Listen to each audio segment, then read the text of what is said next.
हंदक खरने की ममांगदा अखोई doctor runs Begu Assam की एजुकेशन मंत्री अखोई साकेट हाउस तक नजर अदमान हारिसिना मई की दमगा सर्टिफिकेट धोगादे मरमदी मणिपुरी मीडियम से कोई मीडियम तमना लेदी अदुना सर्टिफिकेट धोगा मई खंग बताई माई सर्टिफिकेट धोगादे अदो मई फाना तो रिबा ngasi डिप्लोमा कोर्स तमदा कसु काजे अदुगा मई खंग दे धोगादे अदुना मयाम पुक ngasi ना हाइजरी बचना हंदक लाख तो टेट परीक्षा से मसिगा मैदे में खापकनी माना हरम से कोई अदुना मये खैदबा गांगुदो टेट थाबा ngमरो हरमनी अदुना मये से लेरे कायदा मये खैद्रिबा अंगाम सिंगना छात्र रिंगसे मये से हैनबा तो बियो मैफाना तंबिलिबा मये सिगा हैन तंबिबा से ngasi हाउ थै मयाम हाइजरी अदुना कोना हयें अखोइदा एमएलबीसी दा हाइबिरकनो हाइना हाइजरी मरमदे कोई मैदे मेक से हैदे हैबसे मदु हाइबिरकनो अदुना मैदे मे हैबजा थाम दा हैबजा कदमते मये कनि लोन नि कोई गानरिसनि मये खतनि कोई तमनो थाम दा हैबजा अदुना मये से हयेंदगी हमना खंगदबा पुनमक मये तंबिरो हैबसे ngasi हाउ था उने हाइजरी एसोसिएट लैंग्वेज से खरम हाय राखी है जे मारी कितन ना मतलब दि यामुजरो आयो एसोसिएट मसी यामना हायो दगदि मयाम से हाइबदा कितन तंगाई फदरे खरि मरम दि कोइना लाइरिक मसु कोइना पुथोके तबजरी हाइबा एसोसिएट लैंग्वेज मसु मते मे कि करम हायना आसाम को मिना पिरकी कनाना पिरकी करम हायना होगे बसे मसी की मदम द मये लाना इरमना हमम गया बसे एमएलबीसी किना कोई हाइ खन तो बा ऑर्गेनाइजेशन मयाम पुलगा इजे गायना कोई खल्ली तसेंगना आमसुना 1989 दा सिलचर गांधी भवन दा रिजोल्यूशन में लौकी असम दा एसोसिएट लैंग्वेज दे ओगेदोने आमसुना 1989 दा अमुकजो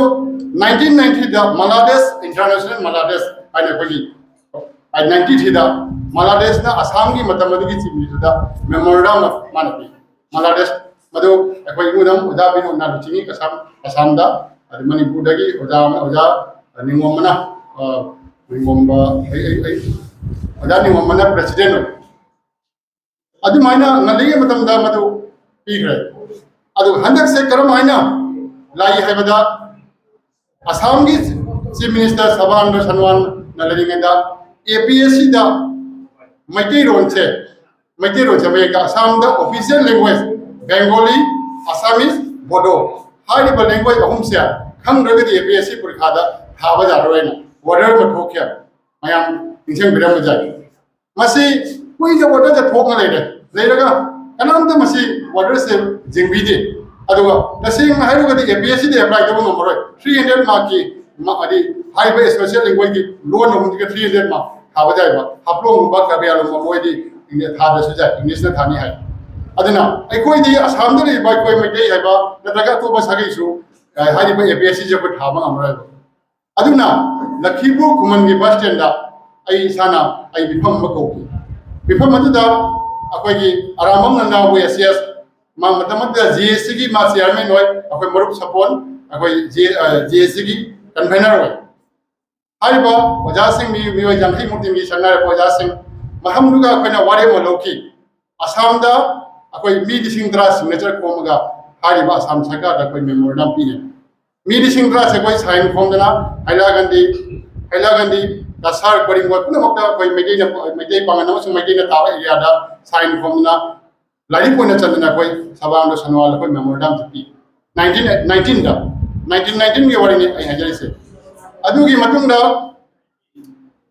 अकोइना मुख्यमंत्री दा उनरम मतुंग दा आईदी अकोई की APSC दा हारिबा लोन ऑफिशियल होम से अमता होजकी दरगाह रेना वाटर मत होया करीगुंबा MLBC से असम दा अहामनी अखोने मेमोरेंडम पीसे अतो तो बस हागीना हारिबे मेमोरेंडम से कनाम तो पीदे मसी मुख्यमंत्री ने हरबो वारिनी मत अदु दो अखोने पिरम जो दिंगसी अखोई मामो इंद्र बाबू की मचान पी APSC तो पास तो इसे मा पास तो मोयो MLBC ने मदु दो पिरम लगदी अदुगी अखोई मतमदा गवर्नर ओरंबा असम की जगदीश बुकी मार्क्स उनरई अदो मान हरको वादा कोई कितन सेंटीमेंट वन लाई मान हरको वादा अदो राखो जदे कोइना ट्रेनिंग द गोरी छने अखोइसु हनग्रगा स्पेशल लैंग्वेज ताला से मदुगा स्पेशल लैंग्वेज की मफोन बसे मदुगी APSC दो गिला की बने है जमिस अदुना हनग्रमदना मदुगी मतुंदा माइफाना याम कन्न आंदोलन से तौरे ꯃꯩꯐꯥꯅ ꯃꯔꯝꯗꯤ ꯃꯇꯝ ꯑꯗꯨꯗ ꯃꯩꯐꯥꯁꯦ ꯄꯣꯃꯣꯡ ꯁꯥꯅ ꯃꯣꯏꯗꯤ ꯍꯩꯔꯥꯖꯤꯅ ꯂꯨꯆꯤꯡꯗꯨꯅ ꯍꯩꯔꯥꯖꯤꯅ ꯄ꯭ꯔꯦꯁꯤꯗꯦꯟ ꯑꯣꯏꯔꯤ ꯃꯇꯝꯗꯨꯒ ꯂꯨꯆꯤꯡꯗꯨꯅ ꯃꯩꯐꯥꯅ ꯌꯥꯝ ꯀꯟꯅ ꯑꯟꯗꯣꯂꯟꯁꯦ ꯇꯧꯔꯛꯏ ꯃꯩꯐꯥꯅ ꯑꯗꯨꯒꯤ ꯃꯇꯨꯡꯗ 2021ꯗ ꯂꯛꯈꯤꯄꯨꯔꯒꯤ MLA ꯑꯩꯈꯣꯏ ꯉꯁꯤ ꯐꯝꯕꯤꯔꯤꯕ ꯀꯧꯁꯤꯗꯥꯅ MLA ꯑꯣꯏꯔꯦ ꯀꯧꯁꯤꯗꯥꯅ ꯈ꯭ꯋꯥꯏꯗꯒꯤ ꯑꯩꯈꯣꯏꯅ ꯀꯥꯎꯊꯣꯛꯑꯣꯏꯗꯕ ꯋꯥꯐꯝ ꯑꯃ ꯂꯩ ꯃꯥꯅ ꯍꯦꯛ MLA ꯑꯣꯏꯕꯒ ꯃꯩꯇꯩꯒꯤ ꯂꯨꯆꯤꯡꯕ ꯄꯨꯝꯅꯃꯛꯁꯦ ꯃꯥꯒꯤ ꯑꯩꯈꯣꯏꯒꯤ ꯆꯤꯡꯉꯥ ꯂꯩꯀꯥꯏꯒꯤ ꯁꯉꯥꯏꯁꯤꯒ ꯃꯩꯇꯩꯒꯤ ꯂꯨꯆꯤꯡꯕ ꯄꯨꯝꯅꯃꯛꯁꯦ ꯂꯣꯏꯅ ꯀꯧꯋꯦꯕ ꯅꯣꯏꯅ ꯇꯧꯍꯟꯅꯤꯡꯉꯤꯁꯦ ꯀꯔꯤꯅꯣ ꯅꯣꯏꯅ ꯄꯥꯝꯃꯤꯁꯦ ꯀꯔꯤꯅꯣ ꯃꯥꯅ ꯍꯪꯉꯤ ꯃꯇꯝ ꯅꯨꯃꯤꯠꯇꯨꯒ ꯑꯩꯈꯣꯏꯅ ꯍꯥꯏ ꯑꯩꯈꯣꯏ ꯃꯩꯇꯩꯒꯤ ꯀꯜꯆꯔꯦꯜ ꯍꯣꯜ ꯑꯃ ꯄꯥꯝꯃꯤ ꯍꯥꯏꯔꯤꯕ ꯀꯣꯟꯁꯜ ꯂꯩꯀꯥꯏꯗ ꯂꯨꯄꯥ ꯂꯥꯛ 50 ꯄꯤꯅ ꯉꯁꯤ ꯁꯥꯕ ꯍꯧꯔꯦ ꯃꯌꯥꯏ ꯆꯟꯁꯤꯜꯂꯦ ꯑꯩꯈꯣꯏ ꯀꯧꯁꯤꯗꯥ ꯂꯨꯄꯥ ꯂꯥꯛ 50 ꯂꯨꯄꯥ ꯀꯔꯣꯔ ꯑꯃ ꯄꯤꯒꯗꯕ ꯂꯥꯛ 50 ꯑꯃꯒ ꯋꯥꯠꯂꯤ ꯑꯗꯨꯒ ꯂꯣꯏꯅꯅ ꯑꯗꯨꯒꯤ ꯅꯤꯅꯤ ꯍꯨꯝꯅꯤ ꯃꯇꯨꯡꯗ ꯀꯧꯁꯤꯗꯥꯒꯤ ꯑꯍꯥꯟꯕ ꯑꯦꯁꯦꯝꯕ꯭ꯂꯤꯗ ꯐꯥꯔꯁ ꯑꯦꯁꯦꯝꯕ꯭ꯂꯤꯗ ꯀꯧꯁꯤꯗꯥ ꯍꯥꯏꯕ ꯅꯣꯏꯒꯤ ꯑꯦꯁꯣꯁꯤꯌꯦꯠꯁꯦ ꯑꯦꯁꯦꯝꯕ꯭ꯂꯤꯗ ꯀꯣꯏꯁꯟ ꯍꯪꯉꯦ ꯅꯣꯏꯒꯤ ꯑꯦꯁꯣꯁꯤꯌꯦꯠꯁꯦ ꯑꯦꯁꯦꯝꯕ꯭ꯂꯤꯗ ꯀꯣꯏꯁꯟ ꯇꯧꯕꯅꯦꯅ ꯃꯥꯒꯤ ꯐꯥꯔꯁ ꯑꯩꯈꯣꯏꯒꯤ ꯑꯦꯁꯦꯝꯕ꯭ꯂꯤꯗ ꯚꯥꯁꯟ ꯄꯤꯕꯗ ꯍꯥꯏꯔꯤꯕ ꯑꯦꯁꯣꯁꯤꯌꯦꯠ ꯂꯦꯡꯒ꯭ꯋꯦꯖꯁꯦ ꯀꯧꯁꯤꯗꯥꯅ ꯀꯣꯏꯁꯟ ꯍꯪꯉꯤꯕꯅꯦ ꯃꯗꯨꯒꯤ ꯂꯣꯏꯅꯅ ꯑꯩꯈꯣꯏ ꯀꯧꯁꯤꯗꯥꯅ ꯃꯇꯝ ꯄꯨꯝꯅꯃꯛꯇ ꯑꯩꯈꯣꯏꯒꯤ ꯑꯦꯁꯣꯁꯤꯌꯦꯠ ꯑꯃꯁꯨꯡ ꯂꯦꯡꯒ꯭ꯋꯦꯖꯁꯦ ꯐꯪꯕꯒꯤꯗꯃꯛꯇ ꯑꯩꯈꯣꯏꯅ ꯑꯗꯨꯝ ꯂꯥꯛꯏ ꯉꯁꯤ ꯃꯪꯐꯥꯎꯅꯔꯦ ꯍꯧꯈꯤꯕ ꯋꯥꯔꯥꯛꯄꯤꯔꯤꯗ ꯆꯤꯐ ꯃꯤꯅꯤꯁꯇꯔ ꯂꯥꯛꯄ ꯃꯇꯝꯗ ꯑꯩꯅ ꯀꯧꯁꯤꯗꯥꯗ ꯍꯥꯏ ꯑꯩꯈꯣꯏ ꯑꯃꯇꯪ ꯀꯩꯅꯣꯁꯦ ꯆꯤꯐ ꯃꯤꯅꯤꯁꯇꯔꯗ ꯎꯅꯖꯍꯧꯒꯦ ꯀꯔꯤꯒꯤꯅꯣ ꯍꯥꯏꯅ ꯑꯗꯣ mana koi associate language no associate language bi rada na dara aduna te bill pass out te assembly da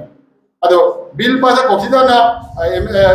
akoi si misada habi dana si misada somno la numit ga akoi assembly da bisu sajari kana akoi assembly da bill je thangal ya akoi bill se associate language bill se aduna si misada ko unawre lai koi piu tna unawre mala haram me ai shoi dana dak bill se ko hida jawi koi dana bill se pass out banana हाइबे दौना माना चखरगा कोई bill से अदु किनि फजना house ना करेम तला कंप्लेन दौना बिल से पास कर मसिने कोई नाइ वाइसे अदु एको ना आइना हे से कोकिदा ना मसि तो विरिबा एमएलए ला किपुना कोई तो विरिबा से मसि कोई तुम नाउ दौदा मिगी तो विमन से काफोक ता बाबा से मसि फाइति कोई मसि मसिने कोई ना मिगी तो विमन थंबा काफोक दि कोई यारो अदु कोई तो विमन से काफोक ता बा से हन्ना ना हजरी सेना अदुना कोई होगिसु language se phangai na koi aroi loi bana thi language se phanga matung da masigi kanaba se kanana pini asam sarkar na pi roi na kanaba se mo koi tani roi me aduna masina loi ba leite aduna kanaba se je mayam leiri aina khangdu ba se mayam na khangba se mayam leiri madu mayam phamina raga akoi kanaba se ko hidana lu singbiraga kanaba se lousi haraga ai mayam da mona khurumde